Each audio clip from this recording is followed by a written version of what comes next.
அன்னை தகவல் சேனலில் இன்றைக்கி என்ன பார்க்க போகிறோம் அப்படின்னா, இந்தியா போஸ்ட் பேமெண்ட்ஸ் பேங்க் லிமிட்டெடில் கால்ஃபார் பண்ணியிருக்காங்க. இது ஒரு சென்ட்ரல் கவர்மெண்ட்டு ஜாபு. மொத்தம் போஸ்டிங் எத்தனை போட்டிருக்காங்க அப்படின்னா 54 போஸ்டிங்க்கு கால்ஃபார் பண்ணியிருக்காங்க. என்னென்ன போஸ்டிங்கு, ஏஜ் லிமிட் என்ன அப்படிங்கிறத ஒன் பை ஒன்னாக பார்க்கலாம். First executive associate consultant payment application சப்போர்ட்டில் 5 பேருக்கு கால்ஃபார் பண்ணியிருக்காங்க. Second executive consultant payment application support 2 போஸ்டிங்க்கு கால்ஃபார் பண்ணியிருக்காங்க. Third executive senior consultant payment application சப்போர்ட்டுக்கு ஒருத்தருக்கு கால்ஃபார் பண்ணியிருக்காங்க. Fourth executive associate consultant IT support 23 பேருக்கு கால்ஃபார் பண்ணியிருக்காங்க. Fifth executive consultant IT support 19 போஸ்டிங்க்கு கால்ஃபார் பண்ணியிருக்காங்க.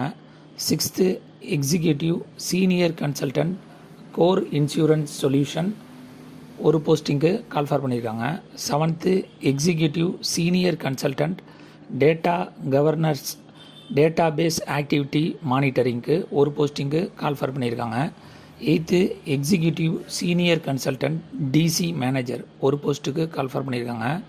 கடைசியாக 9th executive senior consultant channel lead ஒரு போஸ்ட்டுக்கு கால்ஃபார் பண்ணியிருக்காங்க. எஜுகேஷ்னல் குவாலிஃபிகேஷன் என்ன கேட்டிருக்காங்க அப்படின்னா BE, BTech, information technology, UG and PG computer மேஜராக எடுத்து படித்தவங்க இதுக்கு விண்ணப்பிக்கலாம் அப்படின்னு சொல்லியிருக்காங்க. ஏஜ் லிமிட் என்ன அப்படின்னா 1/4/2024 அன்னைக்கு எக்ஸிக்யூட்டிவ் அசோசியேட் கன்சல்டண்ட்டுக்கு 22லேருந்து 30 வயசு இருக்கிறவங்க விண்ணப்பிக்கலாம் அப்படின்னு சொல்லியிருக்காங்க. செகண்டு எக்ஸிக்யூட்டிவ் கன்சல்டன்ட் 22லேருந்து 40 வயசு இருக்கிறவங்க இதுக்கு விண்ணப்பிக்கலாம் அப்படின்னு சொல்லியிருக்காங்க. தேர்டு எக்ஸிக்யூட்டிவ் சீனியர் கன்சல்டன்ட் அவங்களுக்கு 22லேருந்து 45 வயசு இருக்கிறவங்க இதுக்கு விண்ணப்பிக்கலாம் அப்படின்னு சொல்லியிருக்காங்க. ஏஜ் ரிலாக்ஸேஷன் யார் யாருக்கு கொடுத்துருக்காங்க அப்படின்னா எஸ்சி எஸ்டி கேண்டிடேட்டாக இருந்தாங்க அப்படின்னா அவங்களுக்கு 5 இயர்ஸ் ஏஜ் ரிலாக்ஸேஷன் உண்டு அப்படின்னு சொல்லியிருக்காங்க. அதுவே ஓபிசி கேண்டிடேட்டாக இருந்தாங்க 3 இயர்ஸ் ஏஜ் ரிலாக்ஸேஷன் உண்டு அப்படின்னு சொல்லியிருக்காங்க. அதுவே ஃபிசிக்கலி சேலஞ்சு ஜென்ரல் மற்றும் எக்கனாமிக்கலி வீக்கர் செக்ஷன் கேண்டிடேட்டாக இருந்தாங்க அப்படின்னா 10 வருஷம் ஏஜ் ரிலாக்ஸேஷன் உண்டு. அதுவே ஃபிசிக்கலி சேலஞ்சு எஸ்சி எஸ்டி கேண்டிடேட்டாக இருந்தாங்க அப்படின்னா 15 வருஷம் ஏஜ் ரிலாக்ஸேஷன் உண்டு அப்படின்னு சொல்லியிருக்காங்க.